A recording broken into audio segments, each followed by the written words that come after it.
بسم اللہ الرحمن الرحیم۔ السلام علیکم۔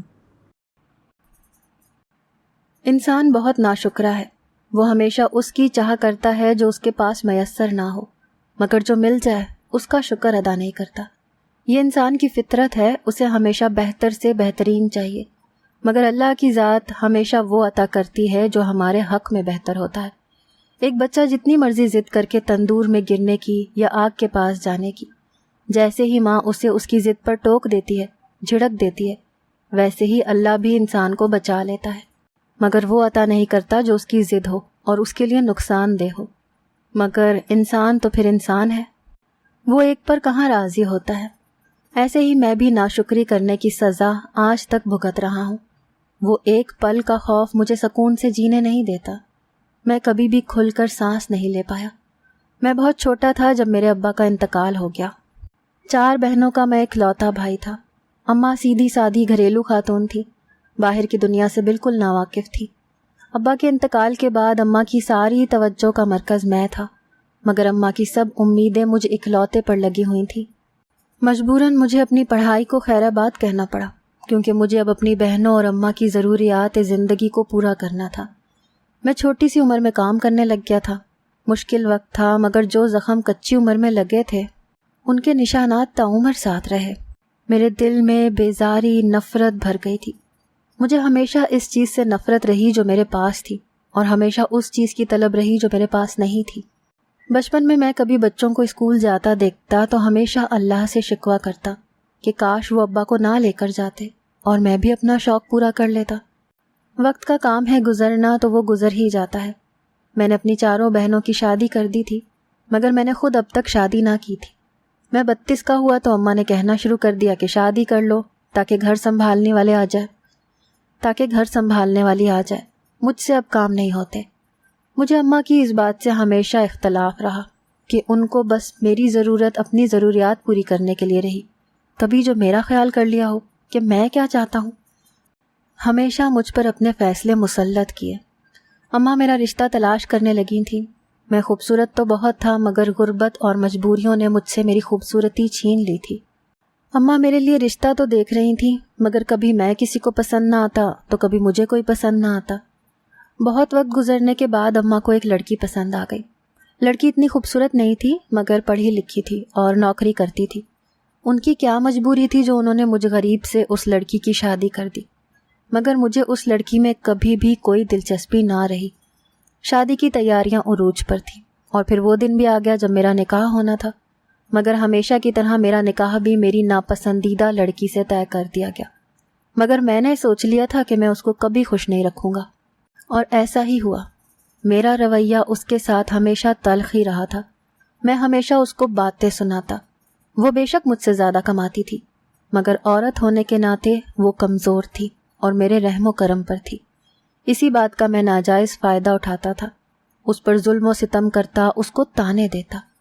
ایک غلطی جو مجھ سے سرزد ہو گئی تھی وہ یہ تھی کہ میں نے اپنی زمین جائیداد جو ساری عمر لگا کر کمائی تھی، میری اماں کی ضد پر میں نے اپنی بیوی کے نام کر دی تھی، کیونکہ لڑکی والوں کی یہ شرط تھی کہ میں اپنی ساری زمین جائیداد حق کے مہر میں لکھ کر دوں، اور مجھے اماں کی ضد کے آگے ہتھیار ڈالنے پڑے۔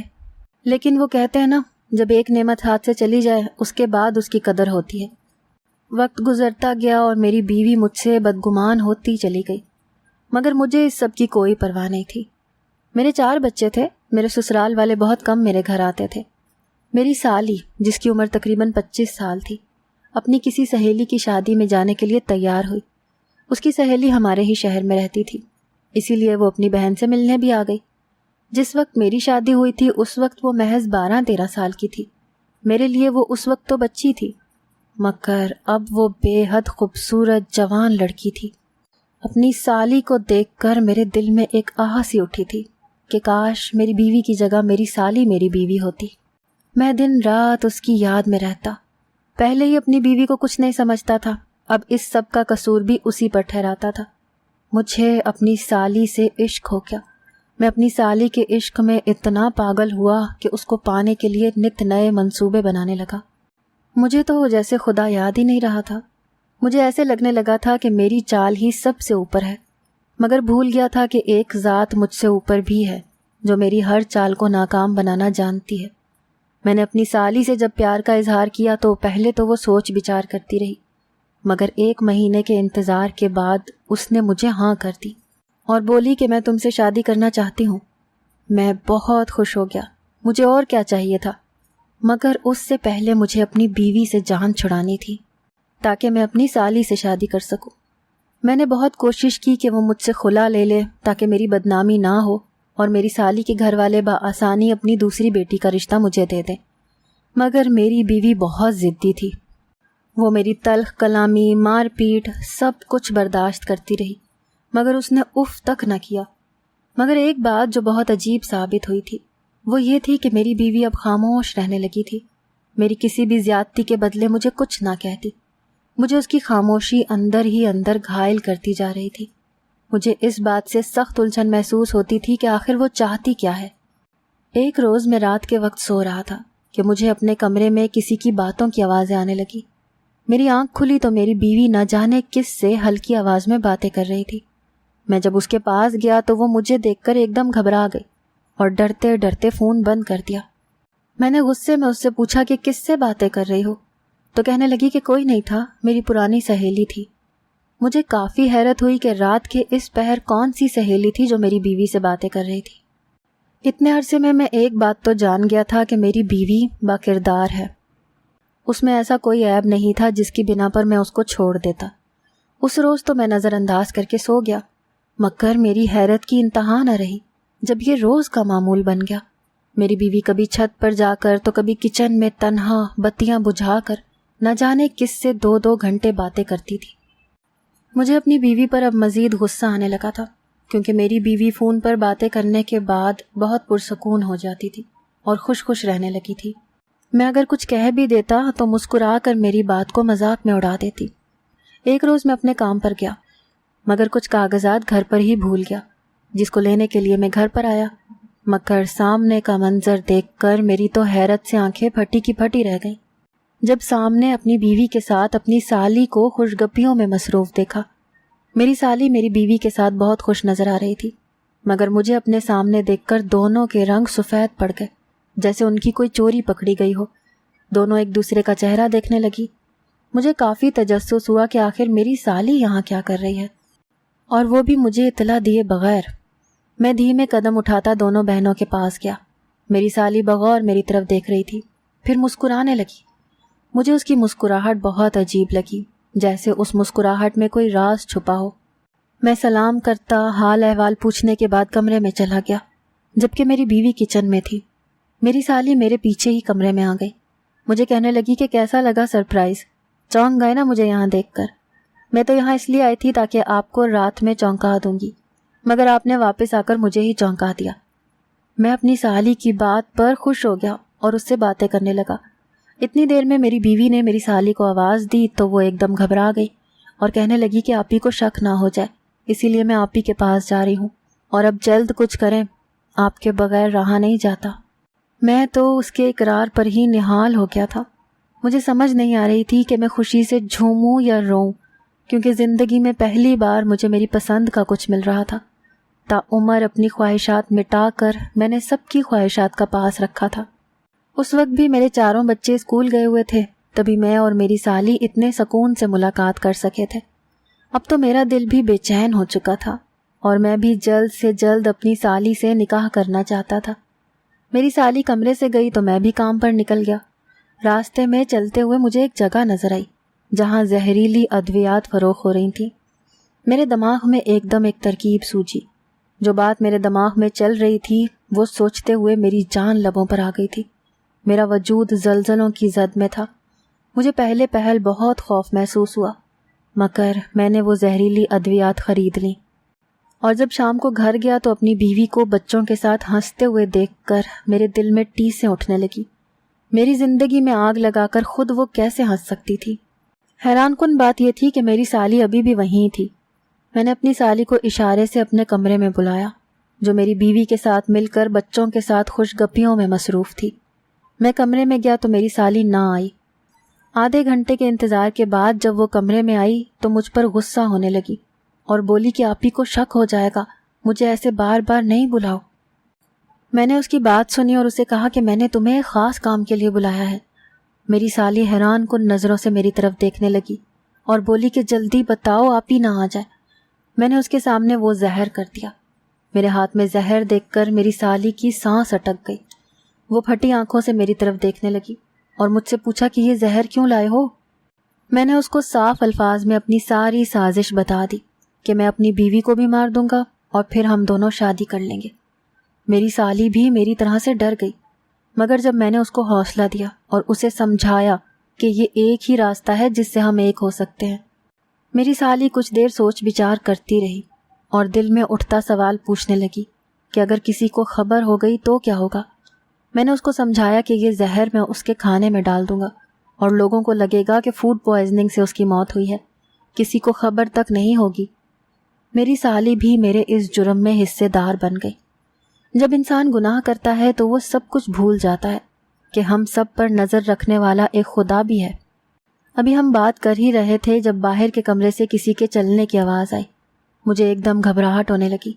تبھی میں نے جلدی سے نکل کر باہر دیکھا، مگر کمرے کے باہر کوئی بھی موجود نہیں تھا۔ میں نظر انداز کرتا واپس کمرے میں آیا اور اپنی سالی کو رات کے لیے تیار کرنے لگا، اسے اپنی ترکیب سمجھانے لگا۔ سب سو چکے تھے جب میں نے اپنی بیوی اور اپنی سالی سے باہر جا کر کچھ کھانے کا بولا۔ میری بیوی تو تھکاوٹ کا کہہ کر ٹال گئی، مگر میری سالی کے ضد کرنے پر وہ مان گئی۔ میری تو خوشی کی کوئی انتہا نہ رہی۔ میں اپنی بیوی اور سالی کو آئس کریم کھلانے لے گیا۔ ان کو گاڑی میں بیٹھنے کا کہہ کر میں آئس کریم لینے گیا اور واپسی پر اپنی بیوی کی آئس کریم میں زہر ملا دیا۔ جیسے ہی زہر والی آئس کریم کھانا شروع کی، میں نے جلدی سے گاڑی گھر کے راستے پر ڈال دی۔ وہ میری آئس کریم کو بڑے مزے لے لے کر کھا رہی تھی، مگر جب تک گھر پہنچے تب تک میری بیوی پیچھے بے ہوش پڑی تھی۔ میں نے جیسے ہی اس کو باہر نکالنا چاہا، میرے ہاتھ پاؤں پھول گئے کیونکہ میری بیوی مر چکی تھی۔ میں نے اپنی بیوی کو زہر دے کر مار دیا تھا اور خوب مگرمچھ کے آنسو بہا کر رویا تاکہ کسی کو بھی شک نہ ہو۔ میرے بچے اور میری ماں بھی میری بیوی کے مرنے پر رو رہے تھے اور میری سالی بھی مگرمچھ کے آنسو بہا رہی تھی۔ دل سے ہم دونوں ہی بہت خوش تھے۔ جب بیوی کو غسل دینے کا وقت آیا تو میری سالی نے تنہا ہی اس کو غسل دیا۔ کسی کو اجازت نہ تھی کہ وہ میری بیوی کو غسل دے۔ سب کو یہ بات بہت عجیب لگی۔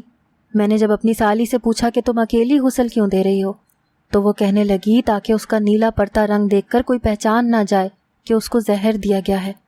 میری سالی نے جب غسل دیا تو ساتھ ہی جنازے کا شور اٹھ گیا، مگر میری حیرت کی انتہا نہ رہی جب سب نے مجھے میری بیوی کے جنازے پر جانے نہ دیا اور کہا کہ تم گھر پر ہی رہو، تم دیکھ نہیں پاؤ گے۔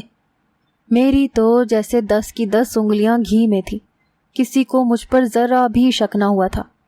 اب تو میں نے سوچ لیا تھا کہ بیوی کا 40واں ہوتے ہی اماں سے کہہ کر سالی سے شادی کر لوں گا، مگر جو فیصلے قدرت ہمارے لیے کرتی ہے وہ بالکل منفرد ہوتے ہیں۔ ہم نے تو آنے والے وقت کے لیے پہلے سے ہی بہت کچھ سوچ لیتے ہیں، مگر اندر ہی اندر میں بہت خوش اور پرسکون بھی تھا۔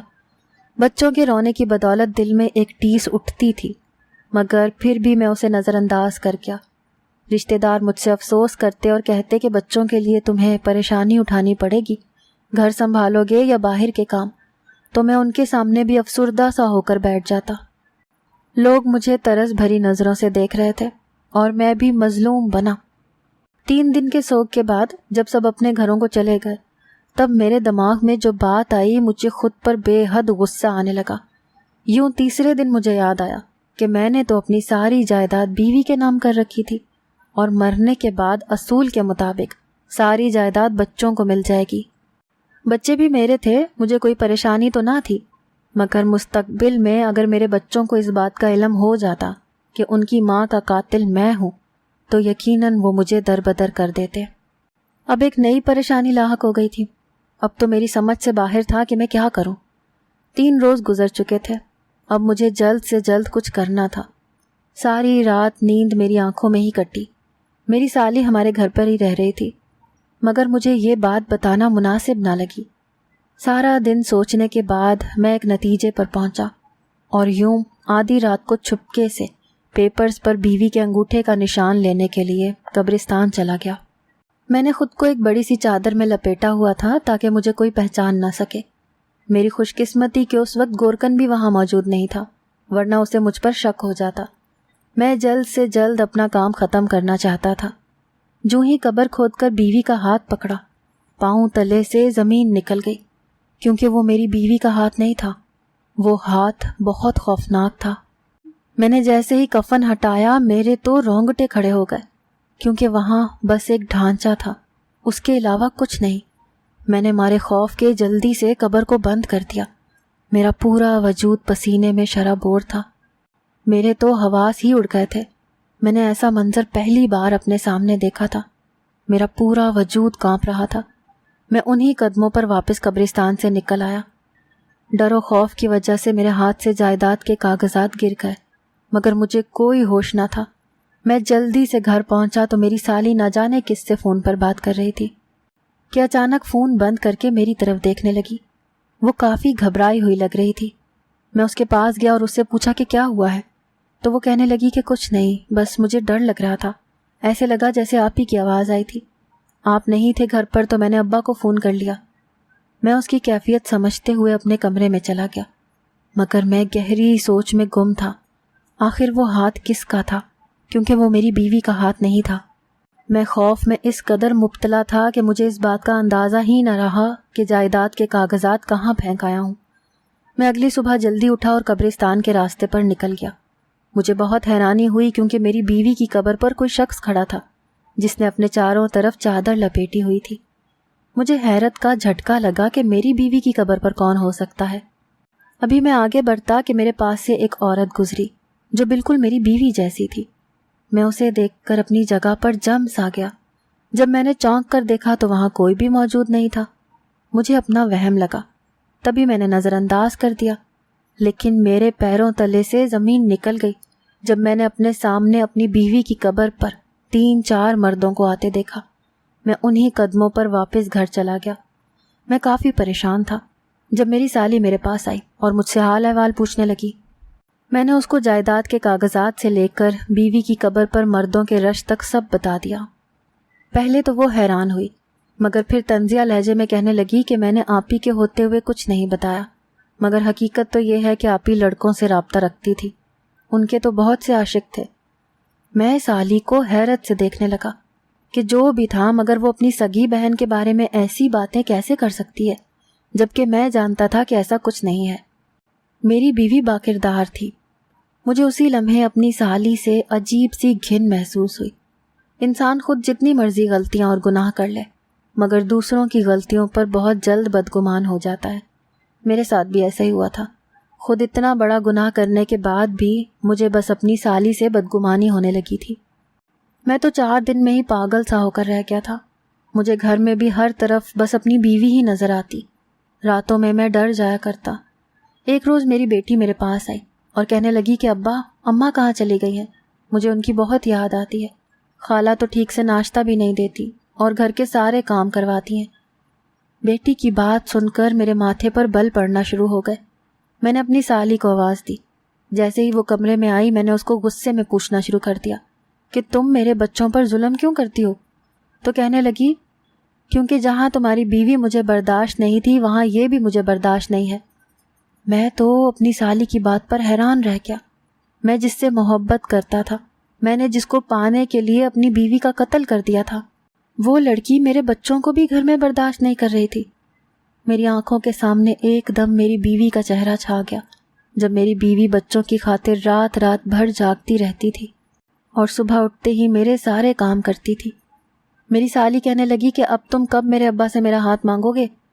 میں نے مصنوعی سا مسکرا کر کہا کہ بہت جلد، لیکن میں دل سے مسکرا نہ سکا۔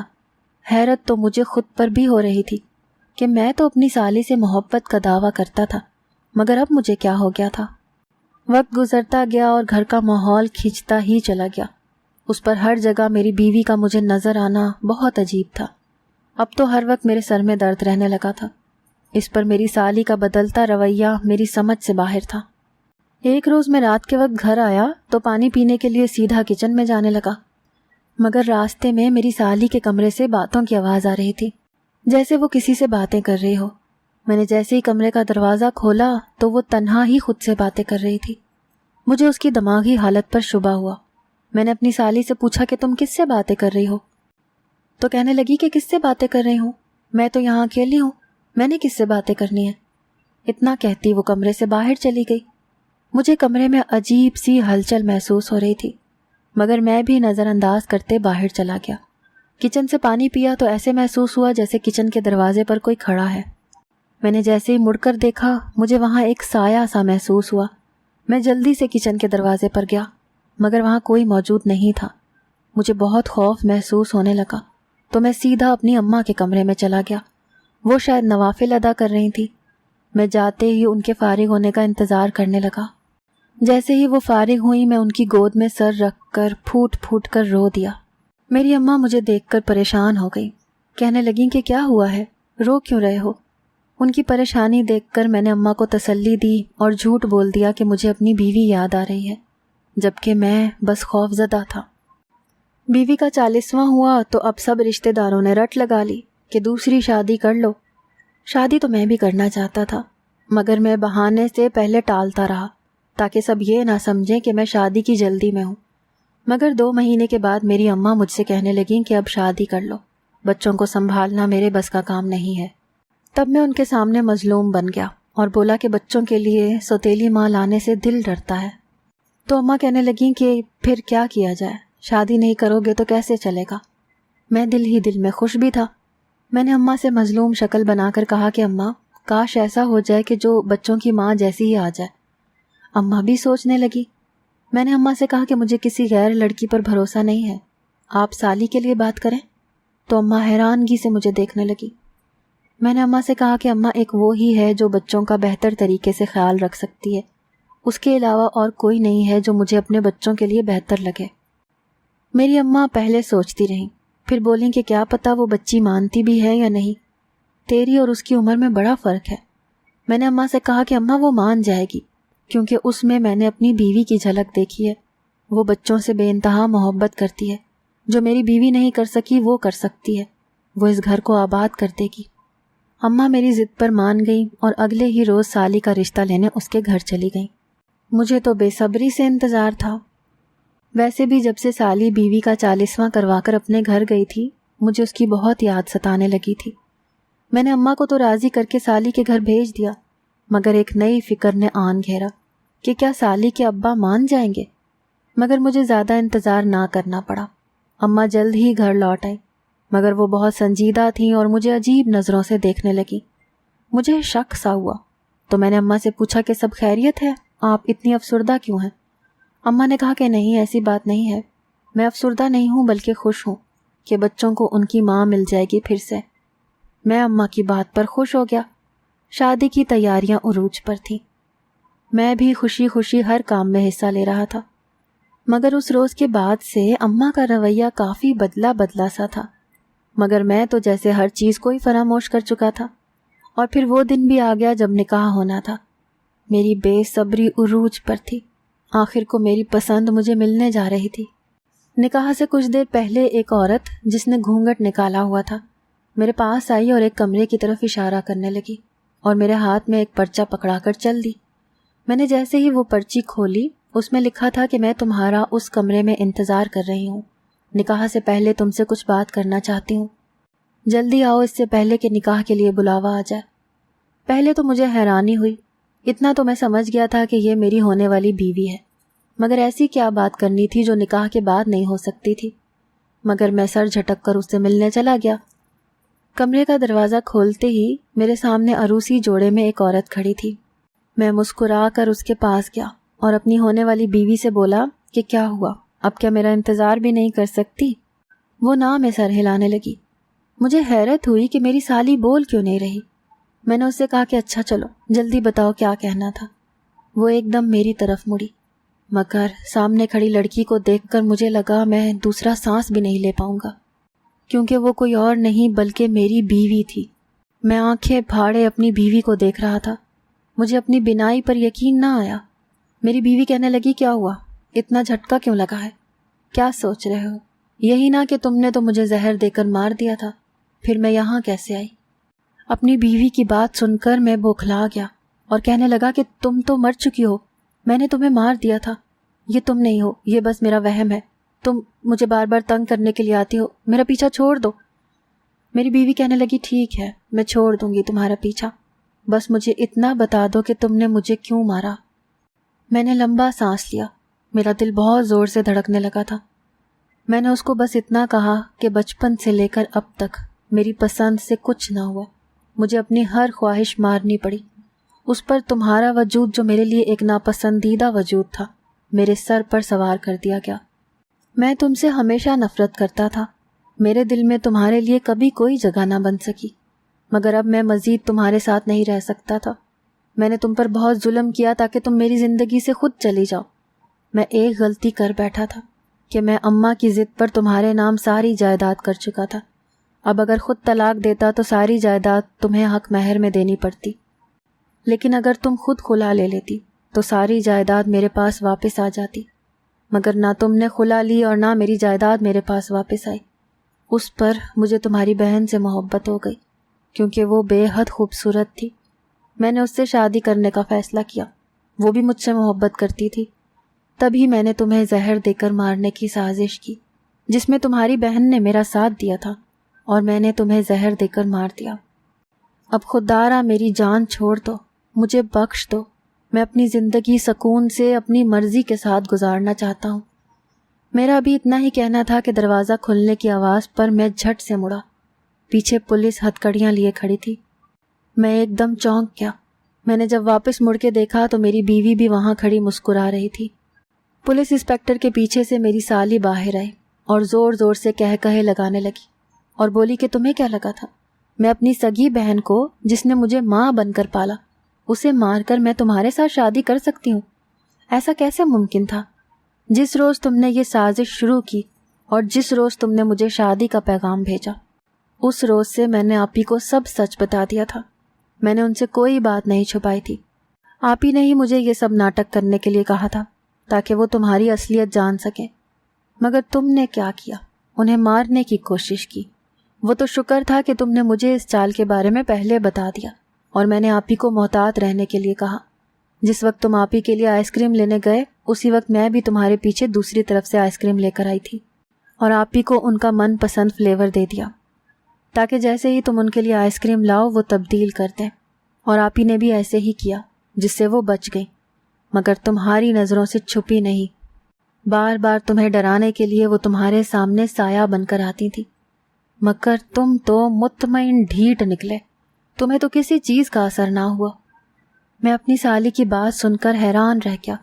میں تو خود ایک چال چل رہا تھا مگر اس بات سے انجان تھا کہ میرے ساتھ اتنا بڑا کھیل کھیلا جا رہا ہے۔ میرا وجود زلزلوں کی زد میں تھا۔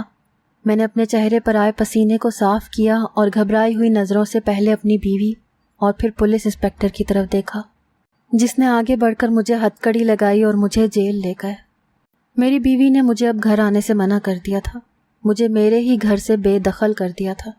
مجھے 30 سال کی سزا ہوئی اور ایک بھاری بھرکم جرمانہ بھی ادا کرنا پڑا۔ اس روز ایک بات سمجھ میں آئی کہ انسان جتنی مرضی چالیں سوچ لے مگر اس رب کی ایک چال انسان کی سب چالوں پر بھاری پڑ جاتی ہے۔ مجھے اپنے کیے کی سزا مل گئی۔ میں نے ہیرا کھوک کر کوئلہ حاصل کیا تھا اور اس کوئلے کی کالک نے میری باقی کی زندگی سیاہ کر دی تھی۔ اگر آپ کو ہماری آج کی کہانی پسند آئی ہے تو اسے لائک کریں، شیئر کریں اور چینل کو سبسکرائب کرنا مت بھولیے گا۔